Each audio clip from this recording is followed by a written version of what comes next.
Bueno, ahora hablaremos sobre comunicación celular. Los temas a tratar van a ser comunicación celular, señalización por moléculas, receptores, estructuras, tipo e interacción, y al final, traducción de señales, primeros y segundos mensajeros. Si hablamos sobre una correcta comunicación celular, estos van a al final desarrollar etapas o pasos previos. En este caso necesitamos una célula productora que es la responsable de sintetizar y liberar, en este caso, la molécula responsable de transmitir efectos biológicos en una célula receptora. Entonces, pero esta molécula que va a ser liberada tiene que ser transportada. De acuerdo a las características que tenga esta molécula, ya vamos a clasificar también el tipo de molécula, la distancia que va a tener que recorrer. Pero para que genere un efecto biológico, ¿qué debe ocurrir? Debe primeramente generar una detección. Esta molécula tiene que ser reconocida por un receptor. Este receptor, según el esquema, lo podemos ver en superficie, pero normalmente podemos encontrar también receptores al interior de la célula. Luego de que se ha formado este complejo con el receptor, genera un efecto biológico. Luego de haberse generado el efecto biológico, esta molécula que ha tenido que ser transportada, unida a un receptor, va a ser eliminada. ¿Cómo se le conoce a esta molécula que es sintetizada, transportada, reconocida? En la bibliografía científica la podemos conocer como ligando, pero también toma el nombre de primer mensajero, molécula señal, molécula mensaje, señal biológica, agonista, y toma un nombre particular en comunicación endocrina que sería denominada hormona. Específicamente un ligando es toda aquella estructura que tiene la capacidad de poder ser reconocido por un receptor. ¿Okay? Entonces, ¿qué puede ser un ligando? En este caso puede ser un anticuerpo, una lectina, una bacteria. ¿Okay? Entonces, una célula en este caso, que tenga en este caso superficie, una estructura que sea reconocida por quién? Por un receptor. ¿Okay? Entonces el ligando, para definirlo como tal, en este caso, debe tener la capacidad de ser reconocida por un receptor. Este ligando en muchos casos no es metabolizado a productos útiles, no es intermediario de actividades celulares, carece de propiedades enzimáticas, modifica las propiedades del receptor que luego transmite a la célula la señal de la presencia de un producto específico en el medio. Esto que modifica las propiedades del receptor, en este caso, se va a dar cuando el ligando genere una especificidad de reconocimiento con el receptor. Es el receptor el que sufre un cambio conformacional. Este cambio conformacional que sufre el receptor al momento que se une con el ligando va a poder transmitir la señal hacia el interior de la célula, permitiendo así que otras proteínas continúen traduciendo la señal que fue traída por el ligando. Estas señales pueden actuar a distancias largas o cortas.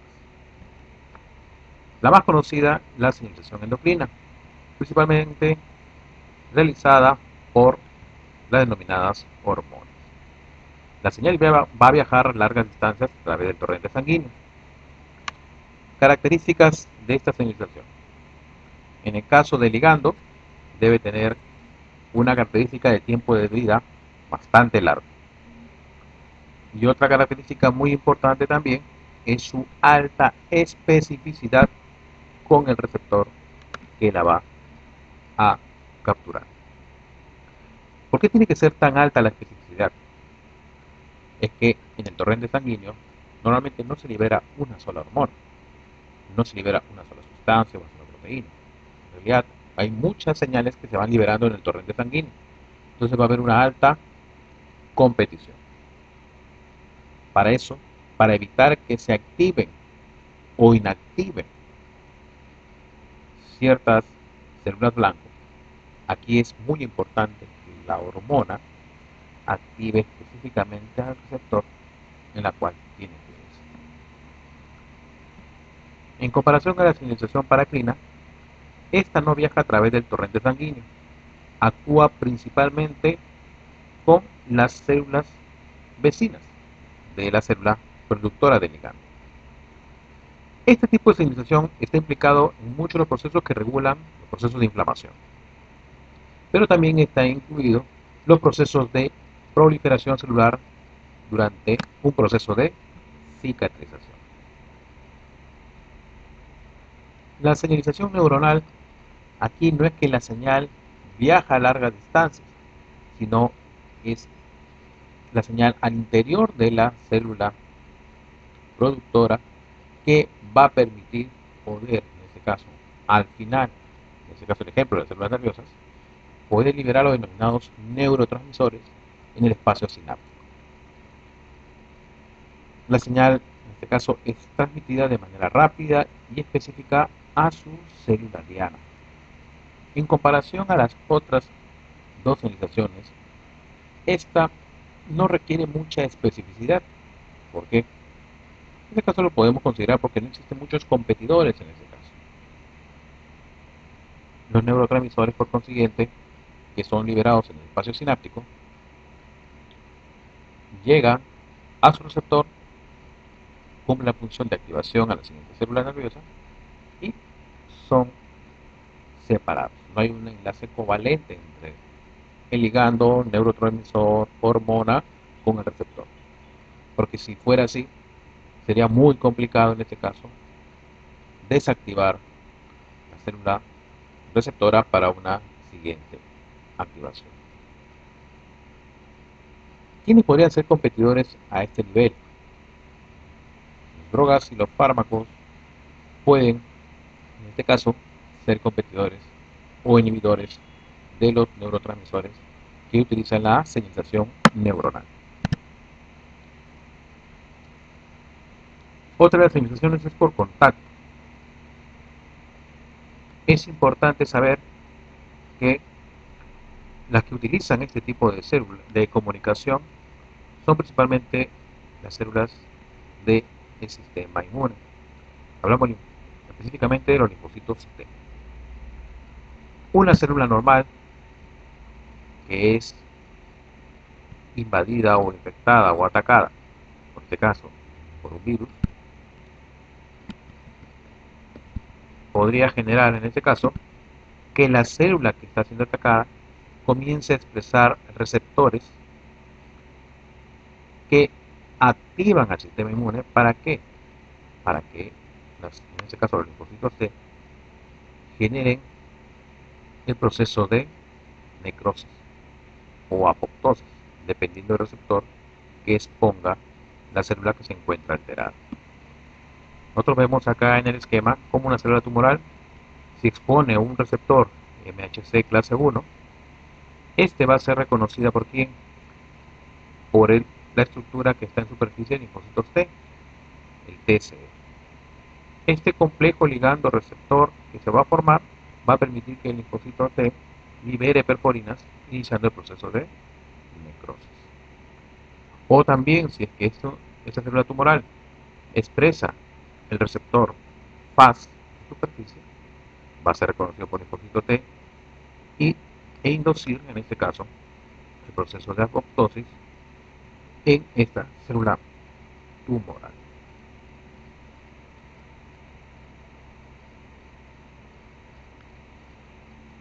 La comunicación autocrina en este caso tiene la característica que la célula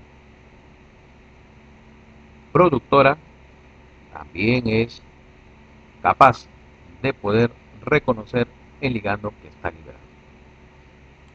Mucha relación hay entre la comunicación autocrina y paracrina. ¿Se acuerdan que la paracrina era aquella señal que principalmente era reconocida por las células vecinas? Esto puede ser debido a que pueden conformar el mismo tejido. Por eso que, en este caso, todas las células son iguales, la célula que produce la señal y la libera, en su superficie también va a contar con el receptor para que pueda, en este caso, generar respuesta en ella misma. Cada célula responde a un número limitado de señales. ¿Y eso de qué se va a deber? Principalmente al número de receptores que estén sintetizados por dicha célula. Si nosotros hablamos de la acetilcolina, esta acetilcolina puede actuar sobre una célula muscular generando contracción, una célula glandular generando secreción o una célula cardíaca generando relajación. Podemos ver que en una célula muscular y una célula cardíaca, la acetilcolina genera respuestas contrarias, una contracción y en otro relajación. Entonces, mucho va a depender del tipo de receptor que cuente la célula y su especificidad de reconocer al ligando. En este ejemplo, la acetilcolina. Pero hay que entender también que el organismo trata de ser eficiente. Entonces, vamos entendiendo que esta acetilcolina, una sola molécula hidrofílica, puede actuar de manera eficiente en 3 tejidos diferentes. Pero solamente estamos viendo la parte entre el ligando y el receptor. Nos falta todavía entender cuál es el mecanismo, qué proteínas diana están incluidas en todos estos receptores que van a permitir una correcta relajación, secreción o contracción a nivel celular. Entonces es importante que la célula tenga una muy buena comunicación con el entorno. Y eso se va a deber principalmente a la capacidad que puedan tener para poder recepcionar dichas señales. Algunas señales van a hacer que esta célula se mantenga con vida. Señales complementarias pueden iniciar el proceso de proliferación celular. Señales diferentes pueden indicar que ya comienza a diferenciarse. O también ciertas señales pueden iniciar la muerte celular o también la ausencia de señales puede indicar el inicio de una muerte celular. Lo que hemos visto nosotros es este inicio, la formación de este complejo ligando-receptor. Un receptor en la cual, luego de que ha producido en su estructura un cambio conformacional, esta va a ser transmitida a proteínas de señalización. Estas a su vez van a producirse en ellas un cambio que va a permitir ¿qué cosa? Activar proteínas diana. Estas proteínas diana van a estar regulando ya sea procesos metabólicos, la regulación de expresión de genes, o también van a estar regulando el citoesqueleto de las células. Por eso que si tenemos proteínas diana de enzima metabólica, van a activar o inactivar procesos metabólicos. Proteínas dianas que pueden regular la actividad genética, en este caso van a permitir la expresión o inhibición de ciertos genes. O también proteínas del citoesqueleto en la cual puedan generar ya sea movimiento o establecimiento de cierta célula en un punto determinado.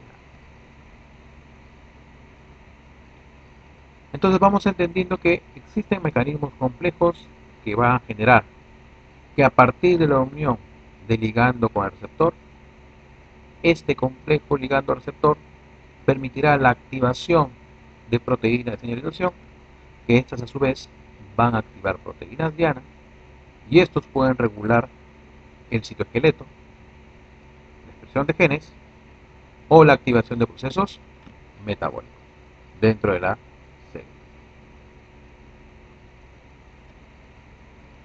En el caso del óxido nítrico, este es un gas que se sintetiza a partir de la arginina. Este óxido nítrico también funciona como mensajero entre células. La ventaja de ser un gas permite una difusión mucho más rápida a través de la membrana.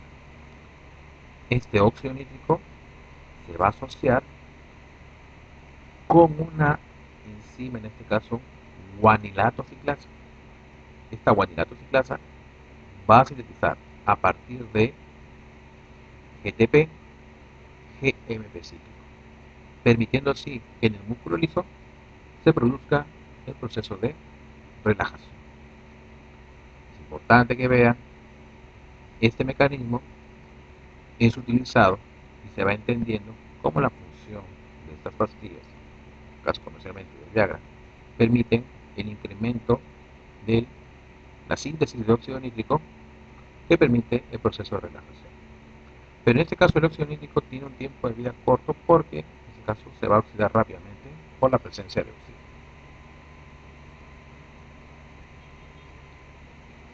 Algunos hormonas atraviesan la membrana plasmática y se unen a receptores intracelulares.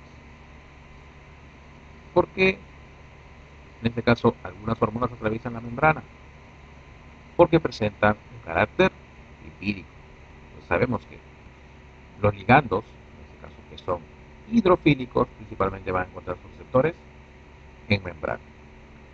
Los de carácter hidrofóbico van a encontrar receptores, ya sea en el citoplasma o en el núcleo. Cabe indicar que no necesariamente donde se encuentra el receptor va a haber la acción o el efecto biológico en la célula. En muchos casos vamos a encontrar que la unión entre el ligando y su receptor va a hacer que éstas viajen a una parte específica de la célula.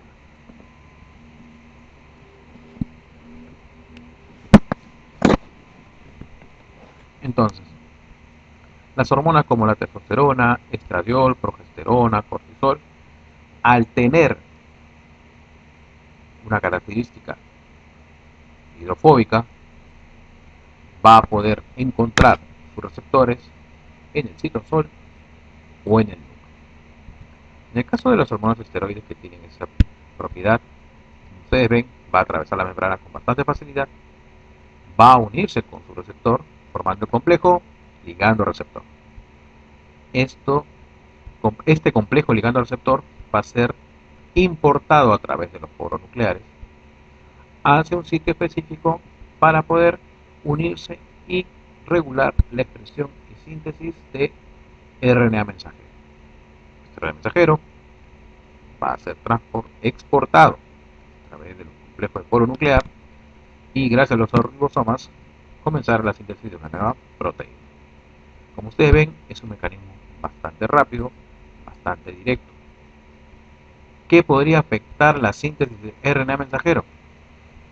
Alguna alteración en el transporte eficiente entre el citoplasma y el núcleo. Es un mecanismo que debería darse cuenta. Entonces es importante que los receptores estén sintetizados bien. En este caso, puede tener el sitio donde se va a unir la hormona, pero no tenga la capacidad de poder ser reconocido y hacer el transporte hacia el núcleo. Sí, en este caso no se daría de manera eficiente la síntesis de RNA mensajero.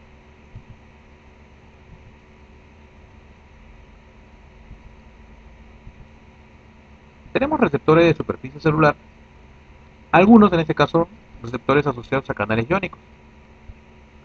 Tenemos iones que quieren atravesar, pero este receptor, en forma de canal iónico, va a sufrir un cambio conformacional cuando el ligando o la molécula sintetizadora llega a sus sitios específicos.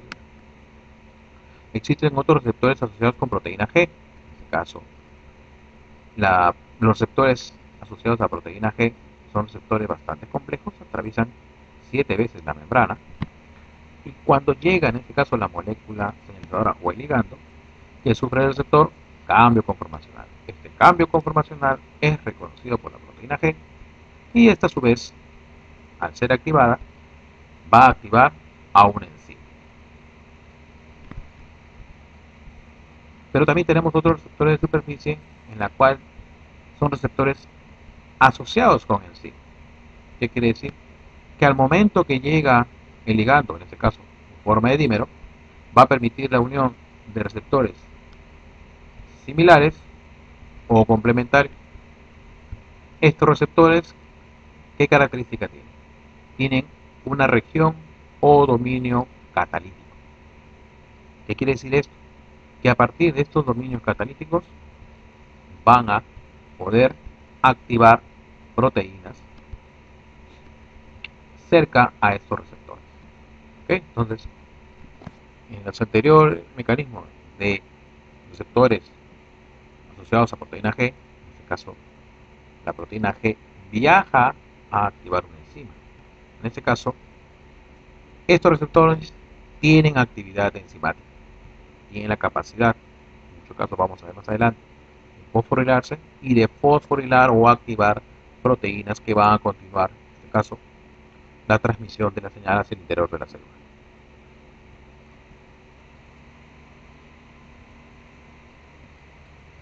¿Para qué sirve la fosforilación? Es un mecanismo en el cual va a permitir poder activar proteínas que se encuentran en estado latente. ¿Cómo se puede fosforilar una proteína? Tenemos dos mecanismos de fosforilación. Una fosforilación directa en la cual una proteína inactiva, gracias a una enzima, recibe un grupo fosfato de ATP.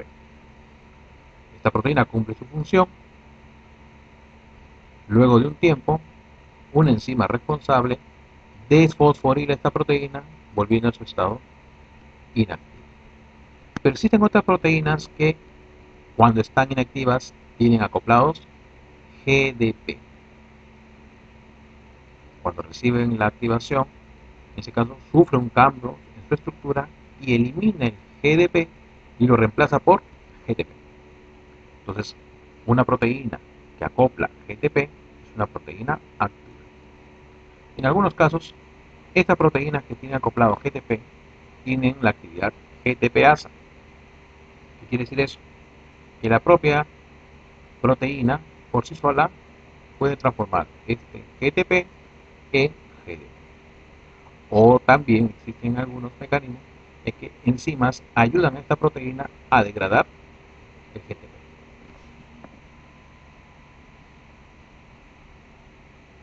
Entonces es importante entender eso, porque vamos a utilizar ese proceso de fosforilación, y activación en este primer gran grupo de receptores de membrana ligados a proteína G.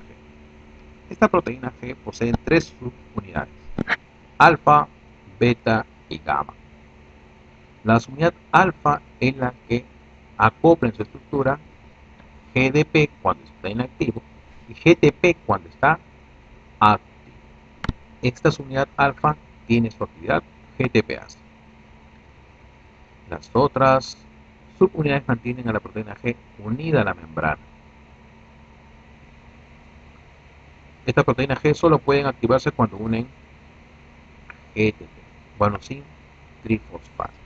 Como ustedes ven acá en el esquema, claramente estas bolitas lilas son el ligando, se unen a un sitio específico del receptor en el lado extracelular, genera un cambio conformacional en el receptor y esto es reconocido por esta proteína G, que está conformada por tres subunidades. Tipos de proteína G. En este caso vamos a diferenciarlas por la acción sobre ciertas enzimas. En este caso, ¿qué enzima vamos a hablar? Sobre la adenilato ciclasa y la fosfolipasa C. La proteína GS, en este caso S, lo podemos relacionar con una estimuladora. La proteína GS unida a GTP activa la adenilato ciclasa. Esta adenilato ciclasa es responsable de sintetizar a partir de ATP AMP cíclico. Este AMP cíclico es considerado un segundo mensajero. Es aquel que va, en este caso, a transmitir la señal hacia el interior de la célula. Pero también tenemos una proteína GI. En este caso la podemos relacionar como inhibidora. ¿Inhibidora qué? Inhibe la acción de la adenilato ciclasa, regulando en este caso la producción de AMP. Mientras que la proteína G activa la adenilato ciclasa, la proteína GI inhibe la acción de la adenilato ciclasa. La tercera, en este caso, proteína G, es la proteína GQ, que cuando está unida a GTP va a activar a la fosfolipasa C, aumentando la cantidad de diacilglicerol, en este caso dice TAG, IP3, y permite, en este caso también, la liberación de calcio a nivel citoplasmático. Entonces tenemos acá clase de proteína G, tenemos a la enzima adenyl-ciclasa o adenylato-ciclasa, la fosfolipasa C o la GMP fosfodiesterasa. Dependiendo de los receptores, tenemos la enzima y la formación de segundos mensajeros. Como por ejemplo, vamos a hablar acá de receptores para glucagón, en este caso esta proteína G unida a este receptor para glucagón va a activar la adenyl-ciclasa. Y esta adenyl-ciclasa, como sabemos, va a aumentar la síntesis de AMP cíclico. Pero también acá tenemos el receptor alfa-adrenérgico que gracias a esta proteína G inhibidora va a unirse a la adenylato-ciclasa y va a disminuir la acción del AMP cíclico. Tenemos también otros ejemplos de receptores olfatorios en la nariz, en este caso. Va a activar, en este caso, la adenyl-ciclasa aumentando el AMP cíclico. Tenemos receptores alfa-2 adrenérgico. En este caso, ya no activa la adenyl-ciclasa, sino la alfa-2 activa aquí a la fosfolipasa C. ¿Y qué va a permitir la fosfolipasa C? La síntesis del IP3 y diacilglicerol. Bueno, es importante que revisen esta tablita para poder ver qué tipo de ejemplo de receptores, qué enzima es la que se activa y qué segundo mensajero se está viendo afectado, ya sea en su aumento en la síntesis o disminución. Entonces, para ir comparando el proceso de síntesis de AMP cíclico y el proceso de liberación de calcio, este esquema nos ayuda bastante. Llega un ligando, molécula señal, se une al receptor, este receptor sufre cambio conformacional, dependiendo de la proteína G, en este caso tenemos qué proteína G sería esta, si vamos a sintetizar AMP cíclico, proteína G, S, esta va a liberar calcio, entonces debería ser proteína G, Q. Esta proteína G, Q, entonces, ¿qué enzima es la que se va a ver afectada? La fosfolipasa C. La fosfolipasa C va a sintetizar un segundo mensajero que va a ser responsable de permitir la apertura de canales en el retículo endoplasmático y liberar un mensajero intracelular también, que es el calcio. La enzima responsable que sintetiza el AMP cíclico es la adenil o adenilato ciclasa. Entonces ya tenemos el AMP cíclico y el calcio liberado, y estos a su vez van a activar proteínas diana. Mecanismos bastante sencillos en la cual hay que simplemente entender el orden del proceso. Por pasos, cómo se sintetiza AMP cíclico a partir de una proteína G. En esta primera línea tenemos la proteína receptora inactiva. La proteína G, cuando también está inactiva, sus tres unidades están juntas. Y la enzima adenyl-ciclasa esperando, en este caso, que venga la proteína G. Llega el ligando, se une al complejo, al receptor, formando el complejo ligando-receptor. Este cambio conformacional es reconocido por la proteína G. Esta proteína G, que se une al receptor, ¿por qué subunidad? La subunidad alfa. La subunidad alfa sufre un cambio conformacional, permitiendo que salga su GDP y acople GTP. Este GTP, al unirse a la subunidad alfa, hace que esta subunidad se separe de las otras dos. Una a la enzima de ciclasa y a partir de ATP comienza a sintetizarse AMP. ¿Qué actividad tenía la subunidad alfa? Actividad GTPase. Por consiguiente, la subunidad alfa degrada el GTP en GDP, permitiendo así que esta subunidad alfa se separe y regrese a las otras dos subunidades. ¿Con qué fin? Poder, en este caso, esperar una siguiente señal.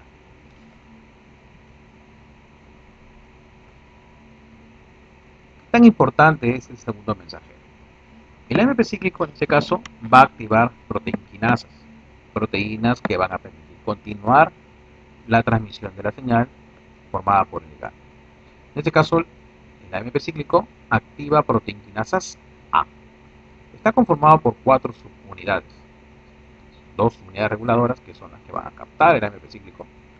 Cada una de ellas va a captar 2 AMP cíclicos. Y 2 subunidades catalíticas, que cuando están unidas con las unidades reguladoras, están inactivas. Entonces llega el AMP cíclico, se acopla a las unidades reguladoras y liberan estas unidades catalíticas. Como vemos nosotros en el video, bueno, aquí indica que solamente se están acoplando 2 AMP cíclicos. No, en realidad son 2 por cada subunidad. Liberan las unidades catalíticas y estas a su vez comienzan a activar. ¿Cómo activas una proteína? Mediante un proceso de fosforilación. ¿Okay? Entonces, estas unidades catalíticas comienzan a activar proteínas mediante el proceso de fosforilación. Vemos que en este caso habíamos visto que podían regular procesos metabólicos. Aquí vamos a ver un ejemplo. Cuando un organismo necesita energía, ¿qué necesita en cantidad?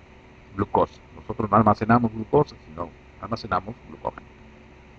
Entonces la proteína quinasa A inactiva, al momento que recibe el AMP cíclico, es activada sus unidades catalíticas y estas lo que van a hacer es ¿qué cosa? Van a comenzar a activar en efecto cascada. La fosforilquinasa, fosforilada, fosforilquinasa va a activar a la glucógeno fosforilasa y esta glucógeno fosforilasa va a realizar el proceso de que el glucógeno obtengamos glucosa 1-fosfato y de ahí realizar el proceso de glucólisis. Y vemos un proceso metabólico regulado por la proteína quinasa A, que a su vez ha sido activado por el segundo mensajero AMP5. Esta ventaja de señalización y activación va a permitir poder que a mayor número de pasos, mayor es la amplificación de la señal. Si nosotros comparamos con la señal o la activación hormonal, en este caso del esteroide, veíamos que entraba atravesada la membrana, se unía a su receptor e iba directamente, en este caso, a la regulación de expresión de genes. Este lleva, este tipo de comunicación, cuando el receptor está en membrana, lleva a que se realicen mucho más pasos. Al haber más número de pasos, vamos a tener una mayor amplificación de la señal. Habíamos visto que teníamos una proteína GS estimuladora y una proteína GI inhibidora. Dependiendo de las señales, ya sea que sean hormonas estimuladoras o hormonas inhibidoras, van a regular la acción de la adenilciclasa o adenilato ciclasa. Vamos a entender el esquema. Las hormonas estimuladoras que necesitan un receptor específico, un receptor de que se acople y pueda activar en este caso a la proteína GS. Vemos que esta activación va a permitir el aumento de la síntesis de AMP cíclico. Las hormonas inhibidoras, en este caso, por ejemplo, tenemos la adenosina, se acopla a su receptor, forma de complejo ligando receptor, permite que la subunidad alfa se una a la adenosiclasa, permitiendo, reduciendo la síntesis de AMP cíclico. Entonces, tenemos una señal, tenemos receptores diferentes, tenemos proteínas G diferentes, pero se actúa sobre la misma enzima. Habíamos dado el ejemplo sobre la cafeína. La cafeína es un estimulante. Esta cafeína ¿En qué mecanismo se va a acoplar? Normalmente se piensa que puede en ese caso unirse a esta vía estimuladora, porque de hecho necesitamos que se sintetice más AMP psíquico para que el cuerpo esté más despierto, entonces necesitamos más glucosa y el cerebro siga funcionando y funcionando y funcionando. Pero no, trabaja a este nivel. La adenosina es una hormona que comienza a sintetizarse. ¿Con qué finalidad? Cuando el cuerpo está ya muy cansado y necesita recuperarse, comienza a liberar esta hormona adenosina para que sea reconocida por el receptor. Este receptor active la proteína G inhibidora y reduzca la síntesis de AMP5. ¿Qué pasa con la cafeína? La cafeína lo que hace es que se ubica en la posición del receptor donde se tiene que acoplar la adenosina. Es un antagonista. En este caso no llega a activar al receptor. En este caso esto podemos considerar como un inhibidor. ¿Okay? Entonces evita que se una la adenosina al receptor y bloquee la actividad de la N-ciclasa. Por consiguiente, si tenemos esta vía bloqueada, esta vía sigue activa sintetizando AMP5.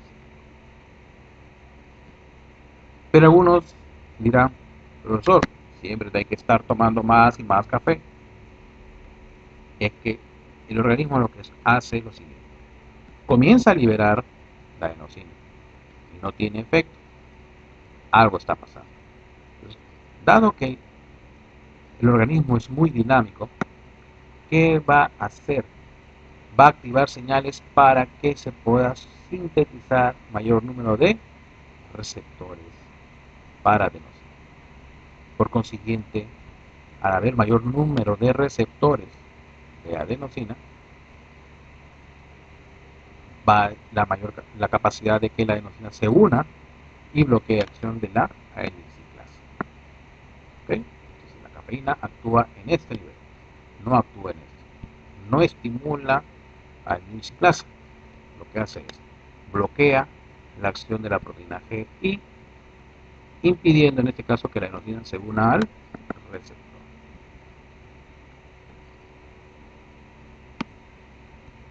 ¿Qué tan importantes son las otras dos subunidades? La subunidad beta y gamma. Nuevamente la subunidad alfa es la más estudiada porque tiene la capacidad de acoplar GTP, unirse a una enzima. Pero se han encontrado publicaciones en las cuales las subunidades beta y gamma también regulan mecanismos a nivel de membrana, en este caso también la apertura o cierre de canales iónicos. ¿Y eso con qué finalidad? Es que nos va a permitir poder entender el ejercicio referente a la toxina colérica. La toxina colérica es una toxina que es, en este caso, liberada por el virus cólera en el momento en el cual ya se encuentra una alta concentración de este virus cólera en el paciente o en el hospedero. Normalmente las bacterias, cuando invaden un organismo, comienzan a proliferar. Cuando llegan a un tope determinado, comienzan a liberar señales químicas que van a iniciar ya sea el proceso de viaje a un siguiente hospedero. Entonces, el virus colérico lo que hace es libera una toxina colérica. Esta toxina colérica atraviesa con facilidad la membrana epitelial y se va a ubicar en un punto específico. ¿Qué punto es ese? Es en la proteína G, en la subunidad alfa. Entonces, al momento que la proteína G es activada, la subunidad alfa va a viajar, se va a unir a la enzima, y esta enzima en ciclasa, ¿qué va a hacer? A sintetizar AMP5 con lo que normalmente hace. Pero ¿qué sucede con esta toxina colérica? Bloquea la acción GTPasa de la subunidad alfa. Por consiguiente, ¿qué va a generar? Un desequilibrio celular, permitiendo así que aumente el AMP cíclico, la subunidad alfa siga trabajando unida a la enzima y las unidades beta y gamma permitan que los canales iónicos estén abiertos y haya el flujo de agua y sales hacia el exterior de la célula, generando ¿qué cosa? Deshidratación. Ahora vamos a hablar más sobre la otra enzima, la fosfolipasa C. La fosfolipasa C, en este caso es activada por la proteína G, el mismo mecanismo que vimos anteriormente. En vez de la adenilciclasa, ahora vamos a hablar de la fosfolipasa C. Esta fosfolipasa C activa, ¿qué es lo que va a hacer? Va a romper un fosfolípido que se encuentra en la lámina interna de la membrana plasmática. Este PIP2, en este caso es un tipo fosfolípido, en la cual va a sufrir un corte y va a liberar IP3 y va a dejar en la membrana diacilglicerol. Este IP3 va a viajar hacia el retículo endoplasmático, se va a unir a los canales iónicos y va a permitir la liberación de calcio. Calcio, la proteína quinasa C y el diacilglicerol va a ser una estructura responsable de fosforilar proteínas celulares. Vamos a ver en un esquema más claro.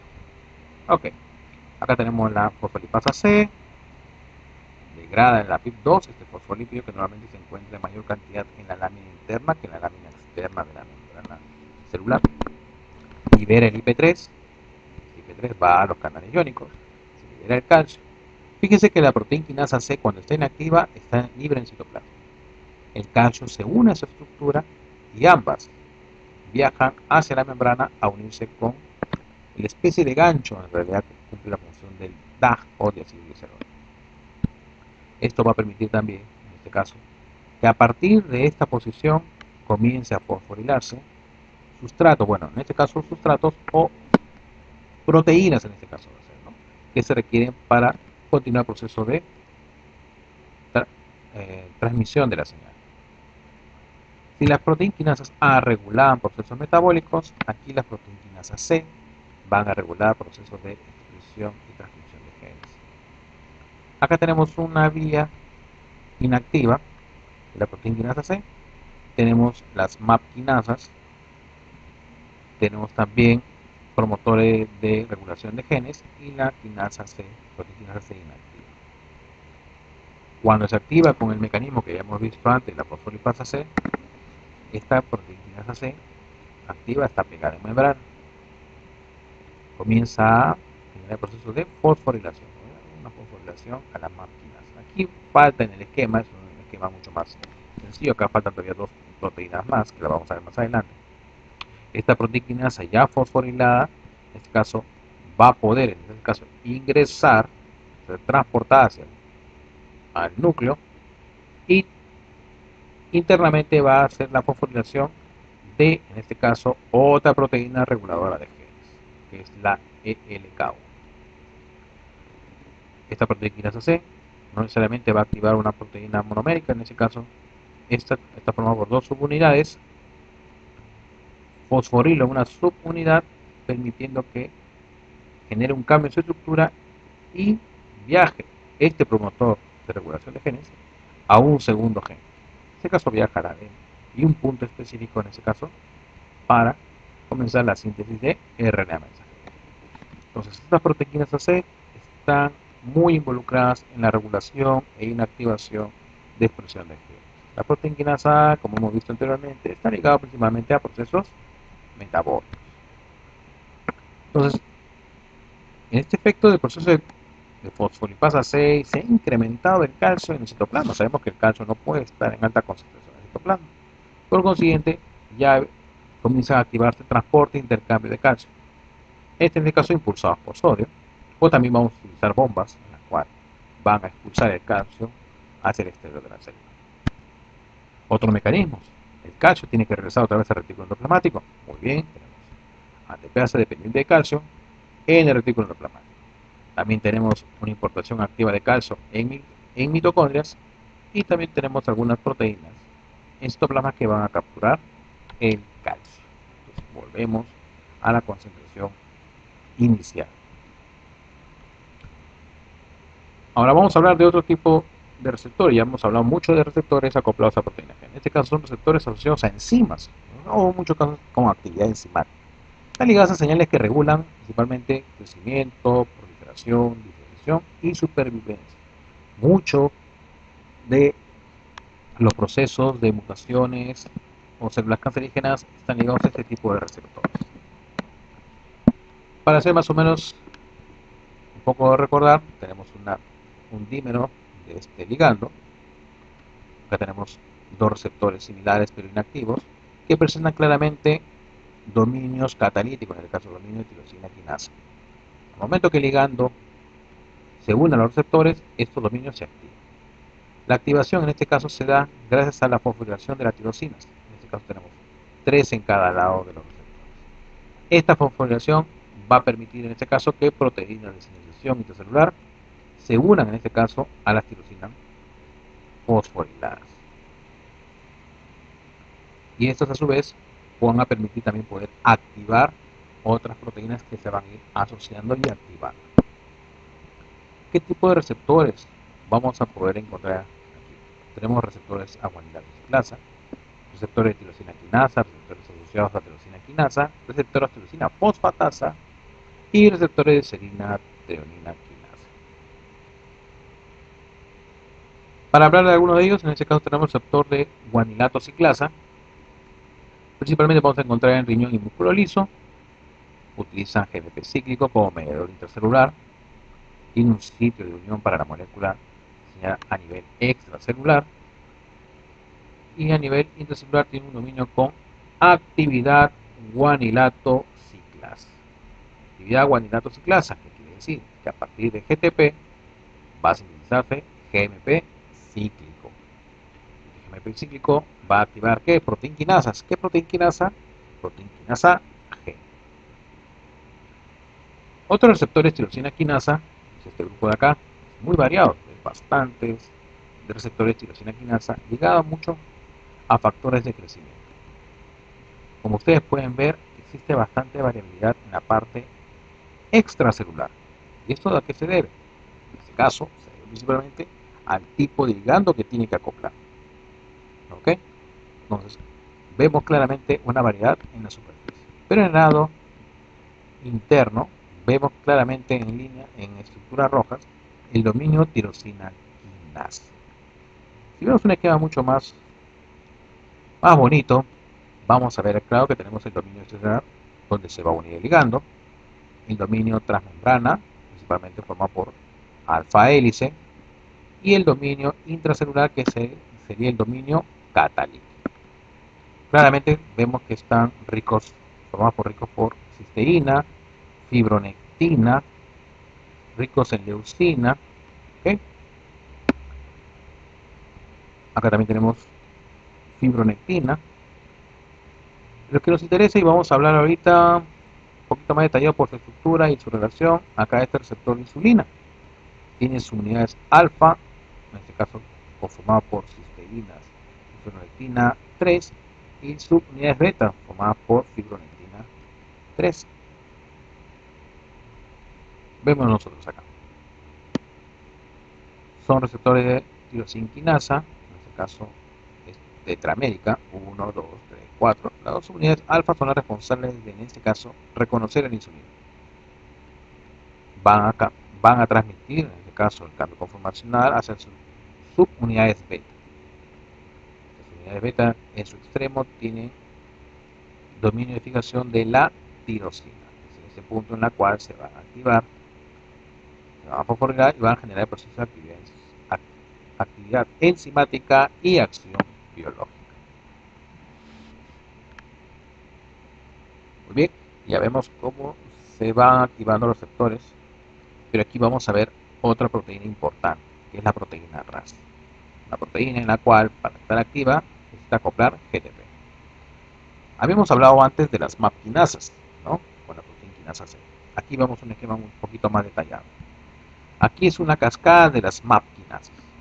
La proteína RAS activa, en este caso, a la MAP quinasa.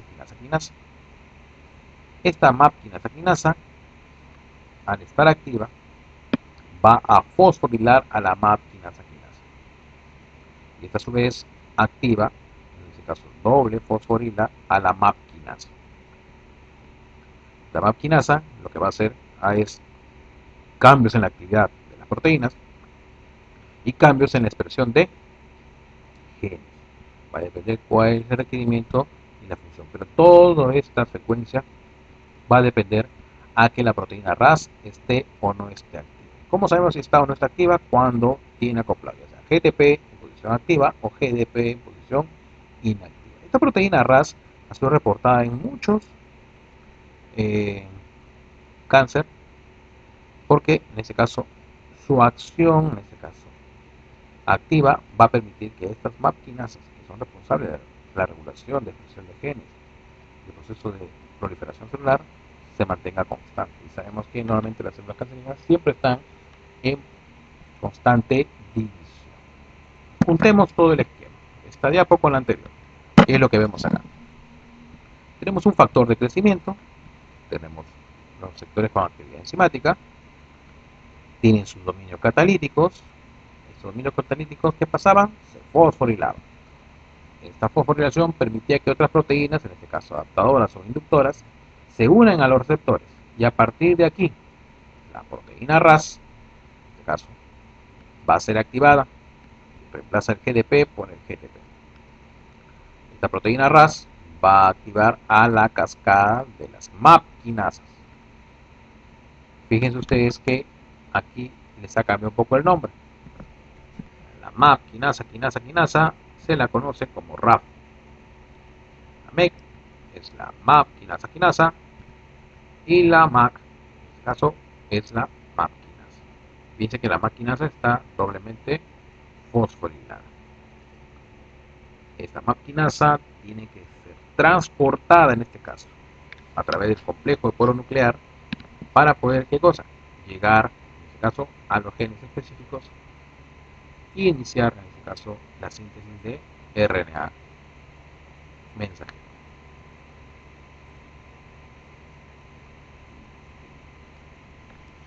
Por favor, revisar el libro Introducción a la Biología Celular de Albert, segunda edición, y el capítulo 16 de Comunicación Celular.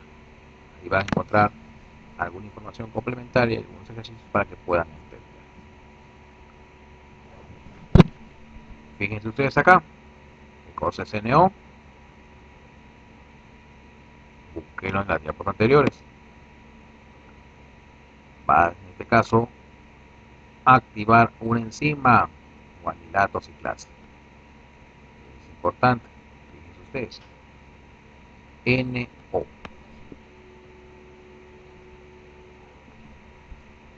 Acá tenemos el proceso de, en este caso, a partir de arginina, la síntesis de óxido nítrico, gas, va a activar aquí encima guanilato ciclasa. A su vez, a partir de GTP, sintetiza GMP cíclico, generando en el músculo liso vasodilatación y relajación.